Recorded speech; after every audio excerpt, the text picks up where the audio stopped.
Bonjour à toutes, bonjour à tous, j'espère que vous allez bien. Écoutez, depuis ce matin, j'entends en boucle dans les plans subtils une phrase récurrente qui dit fais un tirage de cartes avec une seule carte avec ce jeu-ci. Tu sais, j'ai l'impression d'entendre ma mère qui me répète quelque chose, fais ceci, Véro, fais ceci, Véro, tout le temps jusqu'à ce que je le fasse. Et j'ai l'impression que on va pas me lâcher tant que je l'ai pas fait. Donc je me plie à l'exercice. Je ne sais pas ce qui va se dire. C'est un message qui semble important. Apparemment, beaucoup d'entre vous ont besoin de l'entendre. Alors, je vais sans plus tarder procéder au tirage. Donc, une seule carte. Pour tout vous dire, c'est un jeu de cartes que j'utilise très peu, même en consultation privée. Néanmoins, c'est un jeu que j'aime particulièrement. Euh, Ça s'appelle l'oracle de Marie, Mère universelle. N'y voyez aucune religion, il s'agit d'énergie, donc une énergie féminine, plutôt yin, et qui a la particularité en fait d'être connectée avec la sagesse du monde, de la terre, la nature. Et c'est vraiment un jeu qui est très puissant, qui a vraiment une grande profondeur et qui enseigne une très belle sagesse. Voilà, je ne vais pas plus m'étendre. La carte. Véro, tire la carte. Eh bien, elle se retourne et il s'agit de Notre-Dame du cœur sacré. Je vous la montre parce que peut-être que vous avez aussi besoin de voir l'image. Je mets mes lunettes, toujours plus confortable. Alors, je sais pas, je vois une renaissance, je vois de l'amour, je vois quelque chose. Il y a l'idée de, ouais, je parle de renaissance parce que je vois un œuf et donc l'éclosion, mais une éclosion qui va être explosive, quelque chose d'assez intense, fort, euh, comme s'il va y avoir un passage initiatique assez important. Ça, c'est ce que je vois dans la carte. Je vais prendre le fascicule avec la définition. Oh, c'est la première carte, je n'avais pas vu le numéro, c'est le numéro 1. Donc vous voyez, démarrage, naissance. Alors, oui, il vaut mieux prendre dans ce jeu le fascicule parce qu'il y a vraiment énormément de choses. Il y a en général 3-4 pages, ici 3. Je vais essayer de faire un résumé.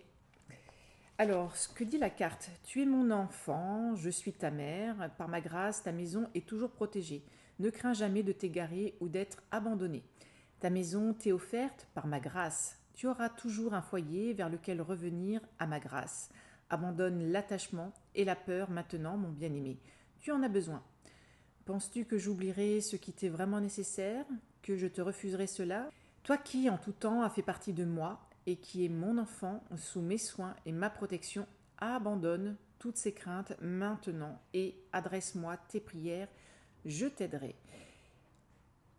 Le message, c'est que quoi qu'il advienne, quels que soient les obstacles, quelles que soient les difficultés de la vie qu'on traverse, il faut avoir la foi, il faut avoir confiance en soi, mais aussi en la vie. Ce qu'elle nous amène à traverser n'est pas dû au hasard, c'est souvent les passages difficiles, c'est une nécessité pour apprendre une leçon. Sans ces difficultés-là, on n'apprend pas. Quand on est plutôt dans la joie, c'est un passage qui est très agréable. Néanmoins, voilà, on est plutôt dans une phase stagnante, même si on est toujours à la recherche de ça. Je poursuis. Comme un Bernard l'ermite qui se débarrasse de sa petite carapace en quête d'une maison plus grande, nous devons accepter une transition qui peut sembler effrayante et générer de nombreuses insécurités. Effectivement, quand le Bernard l'ermite change de coquille, il y a un moment où il est hyper vulnérable. Donc là, on nous parle de changement, hein. Vous voyez, on est dans un monde, enfin, en tout cas, il y a une situation où on est à l'étroit, où on n'est pas bien, où on est en difficulté, où on n'est pas heureux en tout cas, et on a besoin d'accéder à quelque chose qui nous rendra beaucoup plus heureux, beaucoup plus épanoui. Donc il faut qu'on change de point de vue, qu'il faut qu'on change de situation, qu'on change de partenaire, qu'on change de travail, qu'on change de maison, bref, il est question de changement. Vous savez, si vous vous posez la question, vous savez de quel changement il s'agit pour vous. Mais ce changement peut créer chez vous vraiment de la tristesse, également. Je vais fermer la porte, j'entends la machine qui tourne. Ça, quand on est chez soi, on a plein de choses à faire. Je disais que oui, il faut. Alors non, j'ai perdu le fil. Il est question de s'épanouir, de changement. Donc vous savez quel est le changement qui est bon actuellement pour vous et qu'il faut oser franchir, faire le pas. Hein, il y a un grand gap qui peut être effrayant parce que ça nous fait peur, hein, on n'a pas envie, parce qu'on est dans une situation que l'on connaît, qui peut nous sembler confortable d'un certain point de vue. Néanmoins, pour notre expansion, pour notre épanouissement, il faut changer, il faut accepter. Hein, je vous parlais de renaissance, etc. Donc là, on est vraiment dans ce message-ci. Mais effectivement, il faut oser. On a l'impression que tout devient chaotique, imprévisible, etc. On peut ressentir de l'incertitude, émettre des doutes, etc. Peut-être avons-nous l'impression de retomber dans les vieux schémas habituels, de régresser au lieu de croire que nous avons suffisamment progressé intérieurement pour nous prendre en charge au moment où nous sommes confrontés au défi de franchir le seuil du cycle suivant, plus important et plus puissant que le précédent sur le plan énergétique. Hein, quand je vous parlais, là, je ne sais plus, au début, il me semble que j'ai employé le terme d'explosion, enfin quelque chose de... Vous m'avez compris. Eh bien, là, c'est ce qu'on nous dit. Et ça rejoint les tirages que je fais habituellement chaque mois où il y a ce message récurrent et là, il revient sous une autre forme. C'est absolument gigantesque.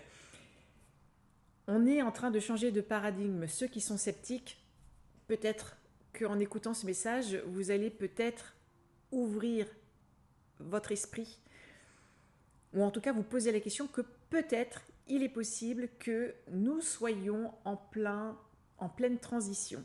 Le monde actuel est en train de s'effondrer. Il y a ceux qui le voient, ceux qui ne le voient pas, ceux qui sont sceptiques, ceux qui le sont moins. Néanmoins, c'est un message qu'on retrouve partout, dans les cartes, dans les textes sacrés. Vous ferez vous-même vos recherches. On arrive toujours à ce point-là. Et que actuellement, les années 2000, le 21e siècle, c'est le démarrage d'un nouveau cycle. On est dedans et là, on nous appelle à vraiment prendre conscience que c'est le moment. Si on a des changements à faire, il faut le faire maintenant. Ce sera beaucoup plus facile de le faire actuellement que si on attend. Alors que ce changement de vie concerne le lieu où vous vivez, dans lequel vous allez déménager ou qui vous a un jour donné l'impression de vous sentir dans votre élément, une relation, un arrangement financier qui vous aidait à vivre, un groupe ou une personne, etc. Enfin bref, tout à l'heure je vous parlais de changement. Quel que soit le changement d'ordre personnel, professionnel, amoureux, financier ou autre, il est question de changement. Donc vous avez une problématique, vous vous posez des questions par rapport à ce changement, agissez tout de suite. Que ce soit dans la confiance ou le doute ou un mélange des deux, il y a des moments où la croissance doit tout simplement s'accomplir. Voilà, c'est le moment. Le moment est arrivé dans votre vie, ou du moins se rapproche rapidement. La croissance est mise en mouvement et doit se produire afin que la vie continue, bien qu'elle puisse entraîner une sensation d'agitation subtile, voire un terrible bouleversement générant beaucoup d'anxiété et de peur de l'avenir. Il ne s'agit pas de la mort, non, bien aimé, mais de l'émergence d'une nouvelle vie. Hein, la vie, elle n'est pas linéaire, passé, présent, futur, comme on a tendance à nous l'enseigner. Elle est cyclique, hein, plutôt en forme, on va dire, de spirale. Hein, on revient toujours, chaque année, il y a un printemps, il y a un été. Enfin, cette année, on peut se poser la question pour l'été. Toujours est-il que, voilà, il y a des saisonnalités et qu'on les traverse, mais que d'une année sur l'autre, elles ne sont jamais les mêmes. D'une décennie à l'autre, ce n'est pas la même chose. Et pareil, si on parle en termes de siècles, de millénaires, mais que dans la spirale du temps, il faut accepter l'intemporalité et qu'il faut continuer à évoluer malgré les craintes qu'on peut avoir. C'est le seul moyen de pouvoir avancer. Si on l'accepte, on peut... si on l'accepte, on a tendance à mettre de côté les peurs qu'on peut avoir. C'est beaucoup plus facile. Donc je vous incite à le faire également. Que ce soit dans la confiance, etc. Alors c'est une croissance spirituelle qui manifeste sa présence dans votre monde matériel, ou le fera sous peu. Ça veut dire que les choses qui... En fait, toute manifestation dans la matière se crée avant tout dans les sphères énergétiques. Donc on va dire spirituel, ésotérique, appelez ça comme vous voulez, et après ça se densifie dans la matière. Parce que nous, pauvres humains, nous vivons dans un monde très matérialiste, même si de temps en temps, paf, on peut se déconnecter pour aller explorer des mondes beaucoup plus subtils et beaucoup plus grands. Libre à chacun de les explorer. C'est une croissance spirituelle, ça je l'ai dit. Vous êtes encouragé à vous éloigner du passé, à vous diriger vers une nouvelle aube. C'est un cadeau que l'on vous fait, un sentiment accru d'appartenance qui est maintenant devenu nécessaire pour réaliser l'objectif spirituel de votre vie. En d'autres termes, on nous dit que finalement on n'a pas d'autre choix et qu'il faut accepter de retirer son sac à dos qu'on porte depuis très longtemps. Il faut s'alléger pour pouvoir avancer et que même si on va perdre peut-être une partie de nos repères, peut-être totalement, je n'en sais rien, il faut avancer sans crainte. C'est un cadeau qu'on nous fait, c'est marqué, c'est un cadeau. En fait, les portes qui vont s'ouvrir vont nous dévoiler un monde beaucoup plus beau, beaucoup plus vaste, qui va vraiment nous scier à merveille, comme le Bernard l'ermite, qui quitte sa petite coquille pour une plus grande, ou en tout cas une qui n'est pas abîmée, une qui est plus jolie, une qui va jouer vraiment son rôle de protection. Parce que si on reste dans la précédente, on sera plus protégé. Peu importe la manière dont les choses se déroulent pour vous, la Sainte Mère vous dit maintenant qu'elle veille sur vous et vous guide vers la sécurité. Le doux processus de guérison qui suivra vous aidera à vous détendre sous sa protection et à vous persuader que tout va bien, même si vos peurs peuvent de temps à autre surgir. Donc, pas de crainte, et que même si de temps en temps vous êtes angoissé en vous disant « Mais qu'est-ce que j'ai fait? Pourquoi je suis partie? Pourquoi j'ai quitté ce job? Pourquoi… » Bref, si c'est chaotique dans votre tête, ne vous inquiétez pas. Voilà. Vous respirez profondément et les choses vont revenir dans un calme plus plat. Quoi qu'il puisse se passer, on ne pourra jamais se sentir totalement abandonné et sans foyer si on accepte le soutien désintéressé de sa sainte grâce. Elle vous aime sans condition, vous guidera vers la manifestation de votre merveilleux chemin de vie, même dans les conditions physiques et émotionnelles les plus difficiles. Elle vous dit « Adresse-moi tes prières et aie confiance, mon enfant, je suis ta mère, et ne me détournerai jamais de toi. » Avoir la foi, mais pas avoir la foi religieuse, bien que si parmi vous, il y en a qui sont très religieux, et si c'est une manière pour vous de pouvoir avancer dans la spiritualité, très bien. Toujours est-il que là, on parle plus de foi spirituelle, hein, pas religieux. Processus de guérison et affirmation, visualisez que vous êtes entouré d'un merveilleux champ de lumière bleue. Voilà. Alors pour vous aider, ceux qui ont des difficultés, essayez de visualiser cette lumière bleue qui pourrait vous apaiser et vous guider. Ce bleu sera votre nuance, voilà, azur, clair, indigo, bref, vous choisissez le bleu que vous aimez, le bleu qui s'impose à vous au moment où vous dites que vous voulez faire venir une lumière bleue. Imaginez ce champ de lumière bleue et tacheté de particules d'un blanc brillant comme des étoiles dans le ciel. Il est vivant. C'est la robe de Mère Marie céleste.